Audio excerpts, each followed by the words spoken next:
ఇక మరొక వార్త, చేసిందంతా చంద్రబాబే, ఓటు కోట్ల కేసులో ఆయనదే కీలక పాత్ర. సుప్రీంకోర్టు చీఫ్ జస్టిస్కు నిందితుడు మత్తయ్య లేఖ. 2016 మహానాడులో చంద్రబాబు, రేవంత్ నాతో మాట్లాడారు. ఎమ్మెల్సీ ఎన్నికల్లో టీడీపీకి ఓటు వేసేలా స్టీఫెన్సన్ను ఒప్పించాలన్నారు. 5 కోట్లు ఇచ్చేందుకు సిద్ధమని చెప్పాలన్నారు. పోలీసులకు దొరకకుండా లోకేష్ నన్ను విజయవాడ తరలించారు. అతని సన్నిహితుల సహకారంతో 6-7 నెలలు నిర్బంధించారు.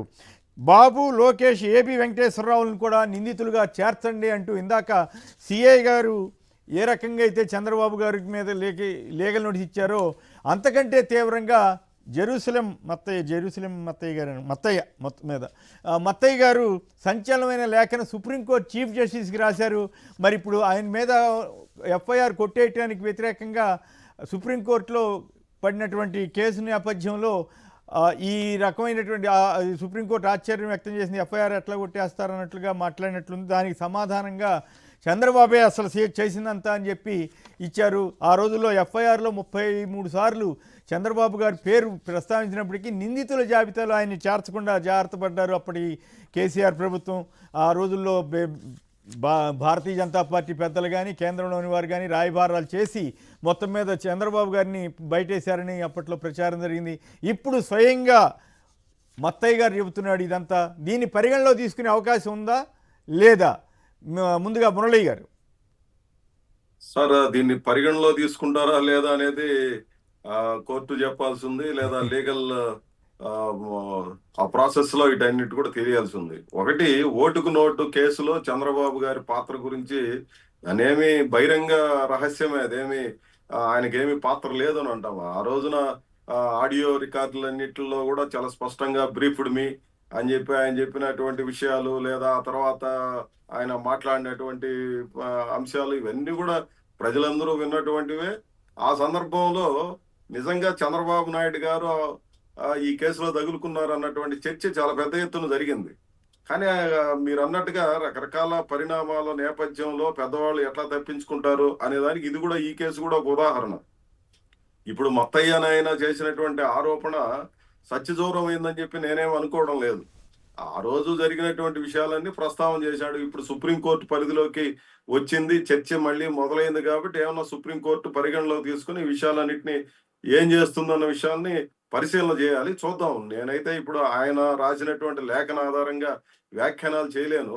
ఆ రోజు చాలా స్పష్టంగా అందరికీ తెలుసు ఈ జరిగినటువంటి వ్యవహారంలో వీళ్ళ పాత్ర, ఇది జరిగింది తప్పు, ఈ రకమైనటువంటి పద్ధతులని చాలా పెద్ద ఎత్తున ఉమ్మడి రాష్ట్రంలోనే చాలా పెద్ద చర్చ ఆ రోజు జరిగింది. ఆ తర్వాత రోజుల్లో మనకందరికి కూడా తెలుసు, 2 రాష్ట్ర ప్రభుత్వాలు విడిపోయి ఆ ప్రభుత్వాలను అస్థిరపరచడానికి చేసినటువంటి ప్రయత్నంలో చంద్రబాబు గారి పాత్ర ఉందనేది స్పష్టంగానే మనకు అర్థమైంది. రైట్. శివశంకర్ గారు, ఏమవుతుంది ఇప్పుడు సిఐ శంకరయ్య గారి కేసు ఒక ఆసక్తికరమైన అంశం. ఆ కేసులో మళ్ళీ సిఐ మీదే చర్య తీసుకుంటారా, లేక చంద్రబాబు గారు అవును నేను నేను చెప్పిందంటే వాస్తవం లేదని ఒప్పుకుంటారా, లేదు వాస్తవమే అని సమాధానం ఇస్తారనేది ఒక ఆస్పెక్ట్. అయితే ఇప్పుడు అంతకంటే సంచలన విషయం ఓటుకు నోటు కేసు అంటాం, ఓటుకు కోట్లు కేసు అంటారు. దాంట్లో మత్తయ్య గారు ఈ రకమైనటువంటి లేఖ రాయటం మరింత సంచలనాత్మకం కదా. మరి చంద్రబాబు గారు రోజు లేస్తేనే అసలు నేరాలు చేయను, నేరాస్తులు నేర రాజకీయాలు ఒప్పుకోను, డ్యామ్ డూమ్ అని తిరుగుతూ ఉంటారు కదా అన్ని సభల్లో చెబుతూ. మరి ఇప్పుడు ఆయన డైరెక్ట్గా ఆయన మీదే చెప్తున్నాడు మత్తయ్య గారు. ఇప్పుడేమిటి, ఏ రకంగా సుప్రీంకోర్టు ఏ రకంగా స్పందించే అవకాశం ఉంటుందో మనం లీగల్గా చెప్పాల్సింది తప్ప మీరు ఏం చెప్తారో చూద్దాం. అయితే చంద్రబాబు గారి నుంచి ఎలాంటి రియాక్షన్ ఉండే అవకాశం ఉంది, దీని పరిణామక్రమం ఏ రకంగా ఉంటుంది? ఒకటి సార్, ఓటుకు నోటు కేసులో అడ్డంగా దొరికిపోయి ఆడియో వీడియోలతో సహా దొరికినటువంటి వ్యక్తులు చంద్రబాబు నాయుడు గారు, రేవంత్ అనేటువంటిది యావత్ ప్రపంచానికంతా కూడా కళ్ళగట్టినట్టు సాక్ష్యాలది. ప్రజాక్షేత్రంలో వాళ్ళు చేసినటువంటి ఈ యొక్క దాన్ని ఎవరు కూడా కాదనలేరు. టెక్నికల్ అంశాలను అడ్డు పెట్టుకునో లేకపోతే ఇంకోటి పెట్టుకునో వాళ్ళు ఈ రోజు చట్టాల నుంచి తప్పించుకోవడానికి ప్రయత్నాలు జరగచ్చు, ఇంతవరకు వాళ్ళు దొరకకుండా ఉండి ఉండొచ్చు. కానీ అది ఓటుకు నోటు కేసు అంటే కనుక ఈ తెలుగు రాష్ట్రాల్లోనే కాదు ప్రపంచంలోనే 50 లక్షల నగదు తీసుకోవడం కానీ ఇదంతా కూడా ఎంత హైడ్రామా అడిగింది, సెక్షన్ 8 ఎలా వచ్చింది, రాష్ట్రానికి ఎలా ఆ కొత్త రాష్ట్రానికి ఎలా ఇక్కడికి పారిపోయి వచ్చారనేటువంటిది ఇవన్నీ కూడా కళ్ళకు కట్టినటువంటి సాక్ష్యాలు. ఇక రెండవది, ముత్తయ్య అనేటువంటి వ్యక్తి ప్రధానమైనటువంటి పాత్రధారి.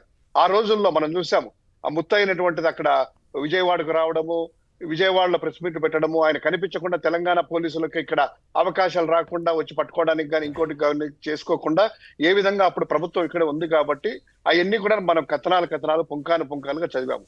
ఈ రోజు అదే ముత్తయ్య అనే ఆ కేసులో ప్రధానమైనటువంటి వ్యక్తి, అతనే ఇదంతా కూడా జరిపినట్టు వ్యక్తి. ఆ రోజు కూడా ఈ రోజు కూడా ఆయన ఈ రోజు క్లియర్ గా ఒకటి మత్తయ్యకి నిజంగా మనము అభినందనలు చెప్పాలి. ఎందుకు అంటే కనుక ఇంత పెద్ద అదే నిన్న చూసినటువంటి ఆ కామెంట్స్ లో కూడాను ఒక ముఖ్యమంత్రి మీద మీరు ఇలా వేశారంటే కనుక నిజంగా మీకు శబాస్ ఒప్పుకోవచ్చు అనేటువంటిది ఆ ప్రశంసలు కూడా ఆయన మీద వచ్చినట్టు నేను మత్తయ్య మీద నేను చదివాను. ఈ రోజు ఇది క్లియర్ కట్ గా ఆయన ఆ రిటర్న్ గా జడ్జి గారికి, సుప్రీంకోర్టు జడ్జి గారికి, ఆ న్యాయస్థానం వారికి ఇచ్చినటువంటి ఈ యొక్క ఆయన రిక్వెస్ట్ అంటారా, ఆయన అప్పీల్ అనేటువంటిది నాకు తెలిసి ఖచ్చితంగా ఇది పరిగణనలోకి తీసుకుంటారు అనేటువంటిది అనుకోండి. ఎందుకంటే ఆయనే ప్రధానమైన వ్యక్తి, ఆయనే మాట్లాడినటువంటి వ్యక్తి, ఆయనే ఆ డబ్బులు తీసుకెళ్లిన వ్యక్తి, ఆయనే ఆ స్టీఫెన్సన్ ఆ రోజు ఆయన కొనుగోలు చేయడానికి పలానా వ్యక్తి. ఆ రోజుల్లో కూడా ఫోన్ ట్యాపింగ్ లో కూడా 164 స్టేట్మెంట్ కూడాను ఈయన ఇచ్చారు ఇక్కడికి వచ్చి, ఫోన్ ట్యాపింగ్ కేసీఆర్ మీద, కేటీఆర్ మీద ఆ రోజుల్లో. సో ఇదే వ్యక్తి ఈ రోజు ఆ 164 స్టేట్మెంట్ కూడా నా చేత బలవంతంగా ఇప్పించారు, నేను దీనికి సంబంధించినటువంటిది ఎక్కడెక్కడ పెట్టారు, ఆ రోజుల్లో లోకేష్ గారు, ఏబి వెంకటేశ్వరరావు గారు, తర్వాత ఇంకా కొన్ని పేర్లు కూడా ఆయన ప్రస్తావించారు, టీడీ జనార్దన్ గారంట, దమ్మాలపాటి గారంట, ఎన్ని కూడాను ఆ పత్రికలు చదువుతా ఉంటే ఈ పేర్లను వచ్చి వీళ్ళందరినీ కూడాను సమగ్రంగా విచారణ చేసి సాక్షులను పరిగణలోకి తీసుకొని విచారణ చేస్తే ఖచ్చితంగా చేసిందంతా కూడాను చంద్రబాబు గారు, రేవంత్ గారు అనేటువంటిది ఆయన ఆ సాక్ష్యం రిటర్న్ గా ఇచ్చారు, దాన్ని పరిగణలోకి తీసుకుంటుందనేటువంటిది ఆశాభావం వ్యక్తం చేస్తా ఉన్నాం సార్.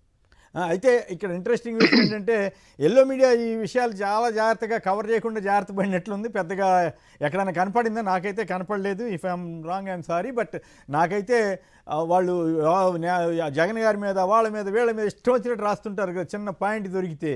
మరి ఇంత పెద్ద వార్త వాళ్ళు రాశారా లేదా? నాకైతే కనిపించలేదు. మరి మీకేమైనా కనిపించింది? మనం ఎక్స్పెక్ట్ చేయడమే తప్పు సార్. ఈ వార్త వచ్చినప్పుడు ఈనాడులో నేను చూశాను, ఇందాక ఏమన్నా రాశారంటే వాళ్ళు ఏం రాశారు తెలుసా? జగన్ గారికి బెయిల్ వచ్చి 12 ఏళ్ళు అయిందంట, ఇంకా ఆయన శిక్ష పడలేదంట, ఒక పెద్ద కాలం వేశారు జనాలకి. అంటే చంద్రబాబు నాయుడు గారు బెయిల్ మీద ఉన్నారు, ఆయన బెయిల్ కూడా హెల్త్ కండిషన్ మీద ఉన్నారు. ఆ బెయిల్ బెయిల్ మీద వచ్చినట్టు వ్యక్తి ఆ బెయిల్ గురించి రాయాలి కదా ఒక వార్తగా రాస్తే. ఈ రోజు ఆ మత్తయ్య కేసు బయటకు వస్తానే, మత్తయ్య బయటకు తీసుకొని వస్తానే ఓటుకు నోటు కేసులో జనాలందరినీ కూడాను జగన్ గారి మీద పెట్టడానికి ఈనాడులో ఈ వార్త రాశారు. అసలు మనం ఎక్స్పెక్ట్ చేయడమే అంతే కదా సార్, డైవర్షన్. అది రాకుండా ఇది వార్తల ప్రజల్లో చదివేటప్పుడు ఏంటంటే అబ్బా జగన్ గారు 12 ఏళ్ళు ఏంటంటే బెయిల్ వచ్చి ఈ వార్త చదవాలి, అది డైవర్ట్ కావాలనేటువంటిది. సో మనం ఎక్స్పెక్ట్ చేయడమే తప్పు. చంద్రబాబు గారికి ఈగ వాళ్ళ నీరు, ప్రభుత్వం మీద ఈగ వాళ్ళ నీరు, జగన్మోహన్ రెడ్డి గారి మీద లేని అన్ని కూడా ఒంటికాల మీద ఎగురుకుంటూ వచ్చి లేని అని పోయడమే వాళ్ళ యొక్క ప్రధాన ఎజెండా. వాటిని పచ్చపత్రికలు గానే, మీరు అన్నట్టు ఆ మురికి పత్రికలు గానే, లేకపోతే కనుక తెలుగునాడు పత్రికలు కానీ మనం చూడాలి. ఇంకొక వార్త వస్తుందని ఆశించడమే మనకు పొరపాటు. రైట్.